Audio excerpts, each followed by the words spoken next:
अस्सलाम वालेकुम गाइस, यकीनन आप लोग अच्छे होंगे, बेहतर होंगे। आज हम एक और टॉपिक की तरफ बढ़ते हैं जो कि बहुत इंपॉर्टेंट है, that is miscarriage.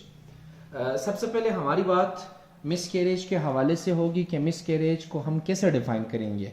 It is basically defined A spontaneous means खुद ब खुद, तो spontaneous loss of pregnancy, spontaneous loss of pregnancy before 20 weeks. यानी अगर किसी भी फीमेल में 20 हफ्तों से पहले प्रेगनेंसी खुद ब खुद ज़ाया हो, इसी कंडीशन को मिसकैरेज का नाम देंगे। आसान लफ्ज़ों में मिसकैरेज बच्चे के ज़ाया होने को कहा जाता है। तो इसके पीछे अगर हम काजिज़ की बात करें तो बहुत सारे वजूहात हैं। मिसकैरेज के पीछे बहुत सारे वजूहात हैं, लेकिन मेन काज जो है दैट इज़ ब्लाइटेड ओवम। अब ब्लाइटेड ओवम एक ऐसा कंडीशन है जिसमें एक फीमेल में मौजूद एम्ब्रियो डेवलप ना हो, फर्टिलाइजेशन तो हो लेकिन फर्दर एम्ब्रियो की डेवलपमेंट ना हो। मे भी हो सकता है that would be due to genetical mutation. Mutation का मतलब है चेंज इन डीएनए या चेंजेस जेनेटिकल जीन्स। तो जीन्स में तब्दीली की वजह से उन डीएनए में, उन सेल्स में या उस जायगोट में जो आफ्टर द फर्टिलाइजेशन मिला है उसमें एबनॉर्मलिटी थी, तो लिहाजा उस एबनॉर्मलिटी की वजह से जो है अब वो ज़ाया होने की तरफ गया। इसके अलावा जो है इन्फेक्शन, जैसे कि एंडोमेट्राइटिस है, जैसे कि सर्विसाइटिस है, तो ये इन्फेक्शन भी मिसकैरेज की तरफ यानी बच्चे के ज़ाया होने की तरफ उस फीमेल को लेके जा सकते हैं। इसके अलावा कुछ कंडीशन जैसे कि डायबिटीज़ है, तो डायबिटीज़ कंडीशन में भी कॉमन है कि यानी कि मिसकैरेज हो।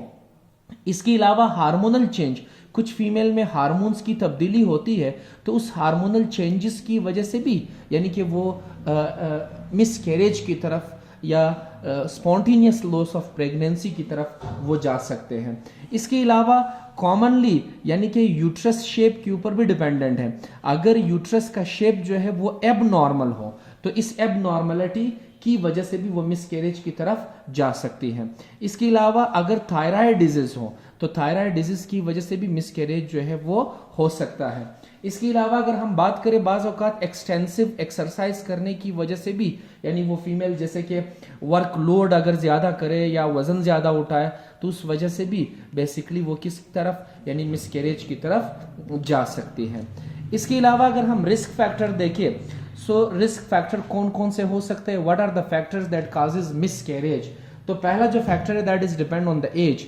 एज जितना ज़्यादा होता जाएगा यानी कि इसी मिसकैरेज के चांसेस ज़्यादा से ज़्यादा होंगे। जैसे 35 में 20% चांसेस है।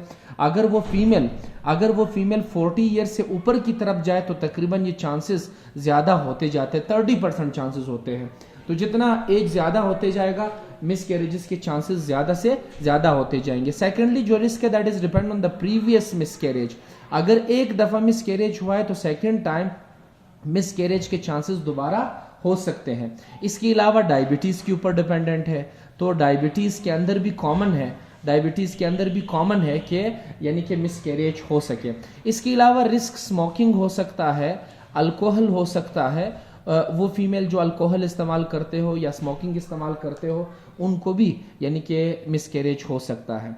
फर्दर मोर अगर हम बात करें तो डिपेंडेंट ऑन द वेट चाहे वो गेन करे, ओबेसिटी जहाँ पे हो, मोटापा अगर हो तो उस वजह से भी मिसकैरेज हो सकता है, या अगर वेट लॉस हो तो उस वजह से भी मिसकैरेज हो सकता है। फर्दर मोर अगर हम कॉम्प्लिकेशंस की बात करें, मुश्किलात की बात करें, वो फीमेल जिनमें मिसकैरेजेस होते हैं तो उनको कौन कौन से मुश्किलात का सामना करना पड़ता है। बेसिकली उनको बुखार होने लगता है, उनको चिल्स होने लगता है यानी कि ठंड साथ साथ महसूस होना, लोअर एब्डोमिनल पेन उनको बहुत ज़्यादा होता है, और इसके अलावा लोअर एब्डोमिनल क्रैम्पिंग उनको होता है। तो यही लोअर एब्डोमिनल क्रैम्पिंग या फिर पेन का होना ये भी कॉम्प्लिकेशंस में है। फर्दर मोर अगर हम कॉम्प्लिकेशंस की बात करते हैं तो मिसकैरेजेस के साथ साथ जो है कॉम्प्लिकेशंस जो है वो बेसिकली इनफर्टिलिटी के काज हो सकते हैं। ठीक है, वो फीमेल फिर इनफर्टिलिटी की तरफ नहीं जा सकते। ठीक, इसी के साथ साथ मिसकैरेजेस के हमारे पास टाइप्स आते हैं। So there are different types of miscarriages. ठीक है, सबसे पहला जो टाइप है that is threatened miscarriage. The first type is threatened. Threatened miscarriages ऐसे मिसकैरेज है जिसमें एक फीमेल मिसकैरेज की तरफ तो है, लेकिन बेसिकली उनको साइन एंड सिम्टम्स जो है, यानी कि उनको अलामात जो है वो ठीक से जाहिर नहीं होते, ठीक, जस्ट उनको एब्डोमिनल पेन होता है और ब्लीड वगैरह उनको नहीं होते, ठीक। इसी के साथ साथ सेकंड जो है वो हमारे पास इनकम्प्लीट मिसकैरेजेस है। तो इनकम्प्लीट मिसकैरेजेस में क्या होता है कि कुछ फ्लूइड, जैसे कि विजाइनल फ्लूइड या विजाइनल ब्लीडिंग है तो कुछ ब्लीड होगा, लेकिन फिर भी कुछ यानी कि फ्लूइड जो है वो इनसाइड द यूट्रस रहेगा, यानी मुकम्मल तौर पे वो फ्लूइड डिस्चार्ज आउट नहीं होगा। इसके बाद हमारे पास है कंप्लीट मिसकैरेज। तो कंप्लीट मिसकैरेज जो है वो कंडीशन है जिसमें जितने भी फ्लूइड है इनसाइड द यूट्रस वो सारा का सारा जो है वो जिस्म से बाहर डिस्चार्ज हो जाता है। Such type of miscarriage is known as यानी कि कंप्लीट मिसकैरेज। इसके अलावा नंबर 4 अगर हम कहें तो दैट इज सेप्टिक। अब नाम से जाहिर है सेप्टिक मिसकैरेज जो है वो मिसकैरेज होता है जिसमें पेशेंट को जो है सेप्सिस हो, इन्फेक्शन हो, यानी कि वो जो फ्लूइड है वो निकल नहीं रहे हैं और वहाँ पे इन्फेक्शन या इन्फ्लेमेशन का होना या वहाँ पे सेप्सिस का बनना, तो लिहाजा ये कंडीशन सेप्टिक मिसकैरेज कहलाया जाता है। इसके अलावा हमारे पास है missed miscarriage.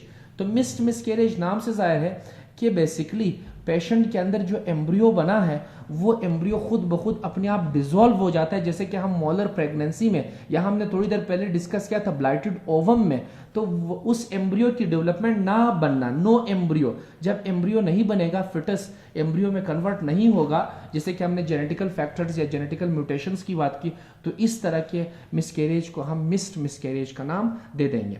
So just after the complications then will move towards the sign and symptoms. हम साइन एंड सिम्टम्स की तरफ जाएंगे। तो हमने साइन एंड सिम्टम्स के बेस पे ही इन मिसकैरेजेस को यानी कि मुख्तलिफ टाइप्स में डिवाइड किया था।